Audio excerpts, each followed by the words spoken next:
All right, guys, this is Miss Brito and my first recorded lesson for AP Human Geography. So we are starting notes for our very, very, very last unit before our AP exam, which is Unit 7, Economic and um, Industrial Geography.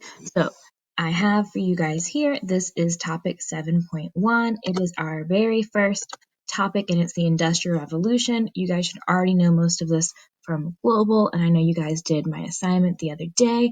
I heard some people were already complaining about the level of work that I have assigned, and I gave you guys maybe 3 assignments, so like calm down. All right, so anyways, the big things to know here, your goal is to explain how the Industrial Revolution facilitated the growth and diffusion of industrialization. You need to know that industrialization began as a result of new technologies and was facilitated by the availability of natural resources, aka site factors.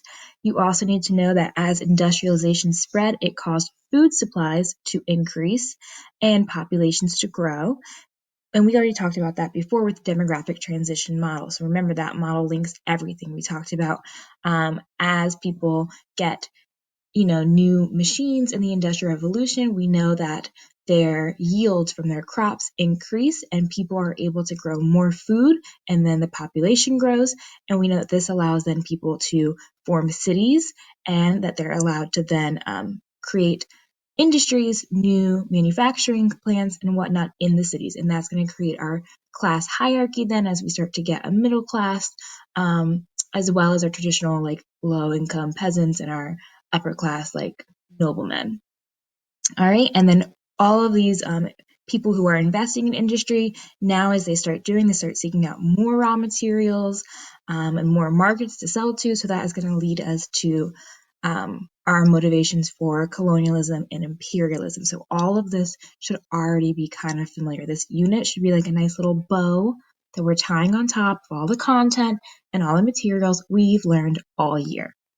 All right, so before the Industrial Revolution, guys, you need to know that we did have some manufacturing. It's small and dispersed, and we call this the cottage system because people literally did things in their home, in their cottages. So a big thing was textiles being done in the cottage industry. So you can see these women here are making stuff. They have a little loom, and they're going to make a little cloth, and I don't know, she's making something over here too, and she looks like she's maybe like dyeing stuff. I don't know, textile. They're all making something. So, and they're making it in their house, cottage industry. Know that term, vocab. So when we start to see the actual Industrial Revolution, it's going to start in Great Britain, specifically Northern England and Southern Scotland. And as you guys read already, the technological advancements, innovations, this allows for greater productivity. So one thing is we get the steam engine, we're able to power machines more effectively. We're going to see this then being the steam engine being used in iron, coal, transportation, textiles, chemicals, food processing, all of those industries that start to grow as a result of that steam engine. And another thing we start to see is now that you can kind of process coal with these engines, we're going to see coal replace wood as the primary source of energy, which is also going to be why during this time, make more connections, guys. Von Thunen's model, remember the agricultural model with the circles, the second ring, the second circle was the forest because they needed it close to the town for energy sources. Now you don't need that as much. That area is going to get industrialized as well. We also get hydropower, which is obviously using water, and we're going to see this powering the cotton water frame to make textiles, and so you're going to get what we call mill towns, and they're always near a river of some sort. All right. We also get canals and railroads, and that allows you to have better shipping, better situation between places, and that's going to also dictate where the Industrial Revolution will be. So we have a map here and we can see the railroads where they first started. All of these areas here that are the darker red areas where the first railroads were, this is some of the first areas that industrialized. So where railroads were, they're going to pop up near industries, near places that I need to send the products then out into the market. Okay, especially if your product is like really heavy, like coal. You want to have the railroad nearby to move it out to all the other factories and people that need it. Now, another thing we need to look at is where is manufacturing today in the world? So we have 3 major regions, and each one holds about a quarter of all the global industrial output. So we have Europe, North America, and East Asia. So here it is on the map. All right, so North America over here, Europe, specifically more Western Europe, and East Asia. Those are our major players, okay, that you need to know. Your core areas of industry. And if we look at Europe first, like the historical hotbed of industrial revolution, you can kind of see, again, these are some of the same areas where we had those first railroads. And you can also maybe notice a lot of them tend to be either on the coast or near a river. Why would that be? Yes, transportation and trade. You guys are so smart, so smart.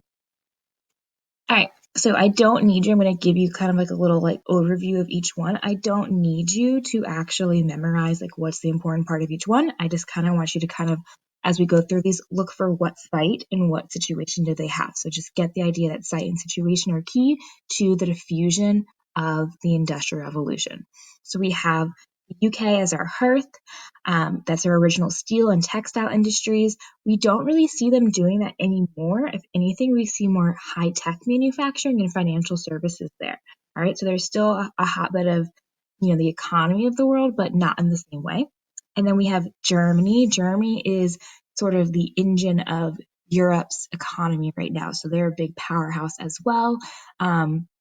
Back in the day, the thing that kind of made them the hub of industry is they had lots of iron ore, which you need to make steel and iron. And so that became sort of like the main center of that. And then Rotterdam right here, this is the largest port in the world. So then you have a great area where you can then transport the goods that are really heavy and send them out to everyone else. Other parts of Germany, again, near rivers, we have Frankfurt, which is a financial commercial center, hub of transportation. Stuttgart's more like specialized products. And then Mannheim over here does a lot of specialized products and chemicals and pharmaceuticals, things like that. All right. The Po Basin in Italy, this area here had cheap labor originally, and it had a lot of hydroelectricity. So again, like a cheap energy source. So that's the perfect place to put a factory. So we had a lot of major textiles and other industries kind of coming to this region. This is also coincidentally one of the regions hardest hit right now by the coronavirus in Italy. And that's also really hurting their economy then. And then for Spain, we've already talked about Catalonia, Barcelona. One of the reasons they wanted to leave, right, is that their economy is much stronger than the rest of Spain's. So they're sort of the hub over there. And we know that specifically they do a lot of auto manufacturing, a lot of car manufacturing for Europe. If we move over towards Eastern Europe, for Russia, we have Moscow, the oldest manufacturing region.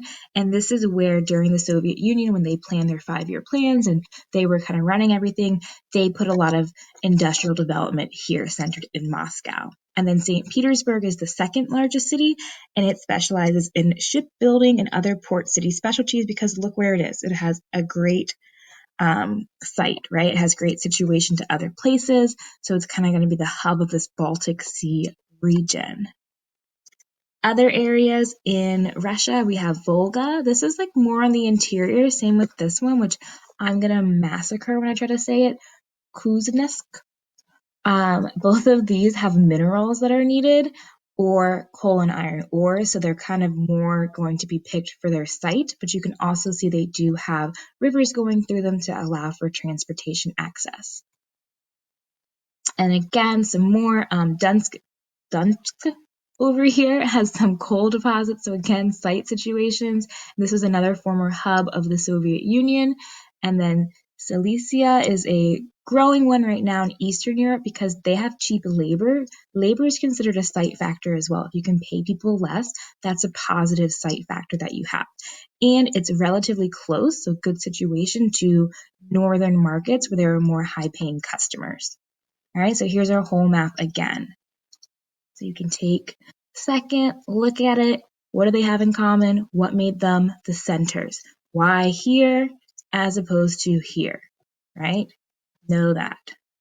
And if we move to North America, again, notice where they are. They're near water sources. We're not seeing that much industry here in the heartland where we know there's lots of farming going on. All right, so these are our regions. And just so you guys know, this region over here is what we refer to generally as the Rust Belt in the US. Okay, so remember I've told you Rust Belt and like the Sun Belt over here. So this would be the Rust Belt where there were a lot of factories and a lot of them have shut down. So New England was our hotbed, our original hearth for North America, and you guys should know this from studying U.S. history. Remember the South did plantation style because they had the environment for that. The North, the New England areas, they were cold, they had rocky soil, but all those rocks, right, that's going to create a lot of little rivers and generate some energy. You can do a lot of hydroelectricity and then do a lot of mill towns there. So New England's going to be a major textile hub. If you know like the Lowell mill factories in U.S. history, think about that. And then we have the Mid-Atlantic. This is our megalopolis that we talked about, the Bowash megalopolis that has the highest concentration of Americans. And this is also going to be specializing in high value products that need to be close to markets, like near the actual people they sell to, and ports to sell to other markets. So again, it's really key that they're near their customers and near access to get to other faraway customers. The Western Great Lakes, this is our Milwaukee, Chicago, Detroit. This was the center of steel production and automobile production, particularly. Detroit was known for automobiles. It's also the hub of where all the railroads meet. So that was done specifically like Chicago. And I think I've told you about the Chicago Bulls, the name about how they brought up the bulls from like the Texas, like cowboys would bring them up and then the railroads would bring them into Chicago and they'd slaughter them and then they'd send them on other railroads out to the markets. So always think about that. And then Southern and Central California here, this is going to be a huge textile industry today. There's a lot of textile manufacturing in LA, furniture as well. And then we do have technology production there, but more so in San Francisco really, but it is spreading over here as well. And we also get a lot of agricultural products, which you guys know from when we watched that video in agriculture. For Canada, southeastern Ontario is going to be our most populous region, and it is center of the industries there. It has good transportation, particularly to U.S. markets. So if you're going to sell to the U.S., it makes sense to kind of put your factories near the U.S. border so you can just easily transfer your products over and not have to transport them very far. All right, so here's my whole map again. Excellent. I understand why they're where they are. And now let's go to East Asia. So our big areas, China, South Korea, and Japan. Those are your major areas. Not North Korea. Don't say North Korea. South Korea. All right. So let's start with Japan. Japan was the first that industrialized of these three. And so if you remember, after World War II, Japan was under U.S. occupation, and one of the rules was Japan could not spend very much money on its defense system. So as a result, they put all of their money into their industry, and they started making cheap goods. So like kind of what we associate with China now, like the made in China 99-cent stuff, that's what Japan was doing. And as a result, they got a lot of investment, a lot of industry, and then once they have that, they can then transition into high tech and heavy manufacturing like cars, and doing things more like technology based. So the most industrial regions today are between Kobe and Tokyo. All right, and this model that Japan did has kind of become the model for South Korea and China. They wanted to start with more of these simpler, low-skill industries, cheap goods, and now they want to move up into higher tech skills and creating their own goods as well to manufacture. So South Korea, this is a picture of Seoul. Its industry is located on its western and southern coasts. Again, they followed Japan's lead. And they're a major producer of ocean-going vessels, cars, and electronics like Samsung, which I know you all make fun of me for. But again, I can drop this phone and it will not break. And then Eastern China, we've talked about this a bazillion and one times already, so I don't really think I need to go over it very much. but it is currently sort of the supplier of cheap labor in the world, and it produces a wide range of consumer goods. I think you guys can tell that. Maybe right now with the coronavirus, there's been a lot of supply chain disruptions, right? There's been a lot of companies saying we might have a backstock. I think Nike has closed some of its stuff because some of their factories were shut down in China. So there's a lot going on there because this was kind of the hub. I think Apple's also having issues where they might eventually run out of inventory if the factories don't start up again there. So there's been kind of discussions recently about all the stuff that is made in China and how it's been affected by the coronavirus. And some people are even freaking out saying maybe we shouldn't have all of our products being made here because if they do get, like a temporary setback like the coronavirus where they can't produce, it's going to hurt not only their economy and their people, but the entire world. So those are my big three for East Asia. All right, now we do have some up-and-coming players. So two of the most important up-and-coming players are Brazil and India. Brazil's is centered on their coast, again, ocean, key for trade. And India's kind of focused more throughout, and they do a lot of consumer goods, cheap labor stuff like textiles as well. And so India and Brazil are part of what we call BRICS. And it's just because their names, like the first letter of all of the countries' names, together makes BRICS. So Brazil, Russia, India, China, and South Africa. These countries are major developing economies. They have large land areas, huge populations, and abundant natural resources. And this is fueling their growth. These are kind of our countries to watch in terms of who is rising in terms of like economic powerhouses. And they're all really predicted to someday be like the wealthiest ones. So here is a little chart. So you can see 2010, the gross domestic product in trillion of dollars. And then we're looking at 2050, and we can see just really the US and Japan stay.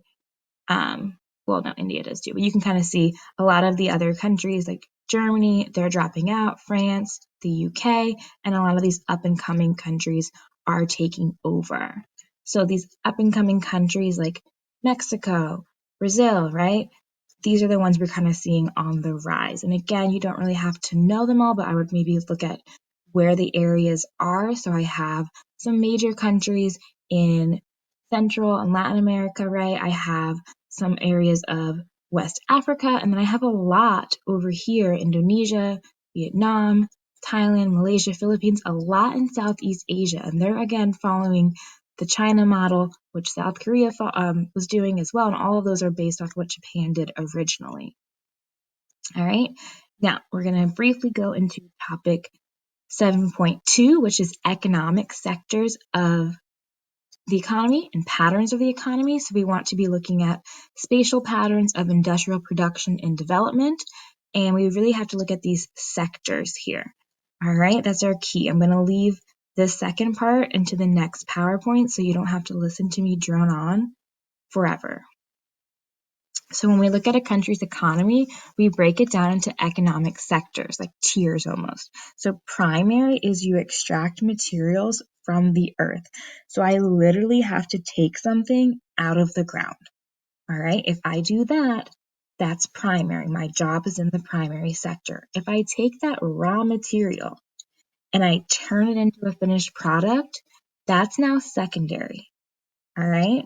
I've now taken a raw material and I've made something with my hands and I've turned it into a product. Now, if I want to sell that product, I sell it to someone. I didn't make it. I didn't gather the resources from the ground, but I literally sold it to them in a store, rang them up. That's under this tertiary one. All right. And I might be saying that word wrong. Who knows? You know me. So tertiary, or I just call it the third sector. And that's going to be you sell something, but it also can be a service. So like right now, I'm getting paid to do this remote learning because of the quarantine. I'm giving you a service with this wonderful PowerPoint that you are so grateful for. I am teaching you and the government gives me money, right? I didn't make anything with my hands because I didn't actually, well, I guess I made this PowerPoint, but I digress. All right, I am giving you a service by giving you this lecture, and then I get paid for that. All right, or I get paid to grade your work, whatever. I'm not making something with my hands, and I'm not taking something out of the earth. So let's review. Which one's which? I feel like I need some background music like on Jeopardy, you know? Or I feel like I'm doing Blue's Clues right now and then you guys have to tell me, or like Dora, so you gotta like tell me. So which one is primary? You all pointed, right? It's this one. Good. Look, they're farming. And which one is secondary? Yes, excellent, guys. It's this one. He's making something. Right, look at the sparks. I think he's making a car. And this one? Oh, tertiary, look at him at the supermarket telling you right now, do not take more than one container of toilet paper. Calm down. You're creating a shortage. Think about the old people who need their toilet paper, lady. So, providing a service by ringing her up. Now, that last sector, tertiary, the service sector, the third sector, it's so broad because you can do retail sales, like something somebody can do without a college diploma, without a high school diploma, right? Just ringing somebody up at the supermarket.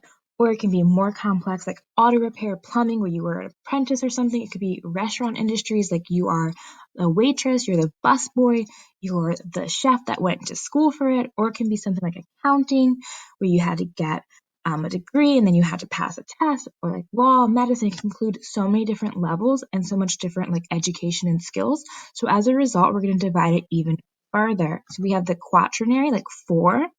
So this is our knowledge-based sector.